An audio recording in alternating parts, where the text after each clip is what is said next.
Programang ito ay rated SPG, striktong patnubay at gabay ng magulang ang kailangan. Tila nag-uunahan nga sila Tinding at Rigor na pumunta sa koreksyonal para malaman kung ano ba talaga ang kalagayan ni Tanggol. Gusto sana ni Tinding na maunahan niya si Rigor para mabalaan niya si Tanggol na bibisitahin ito ni Rigor. Ngunit hindi na ito mangyayari dahil paalis pa lang sana si Noy at Tinding ay mahuhuli na sila ni Rigor. Sa kabilang banda naman ay nasaktan nga si Bubbles dahil kay Mokang tumabi si Tanggol, kaya nagwalwal na lang siya. Naghanap siya ng bar at nag-inom magdamag.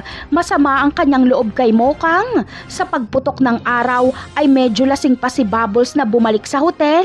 At dito ay nakita niya sila Ramon na nasa lobby ng hotel at nagtatanong kung anong room number nila Tanggol.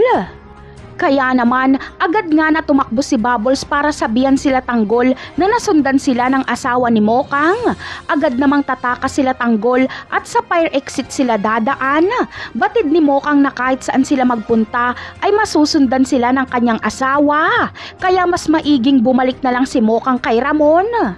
Samantala, kapag makita ni Tanggol si Ramon ay malilintikan ito sa kanya. Simula pagkabata ay inuupakan ni Tanggol ang lahat ng nananakit kay Mokang. Kaya galit na galit si Tanggol sa asawa ni Mokang. At kapag magkaroon siya ng pagkakataon ay papaslangin niya ito. Kaya siguradong bagsak si Ramon kay Tanggol kapag sila na ang maglaban.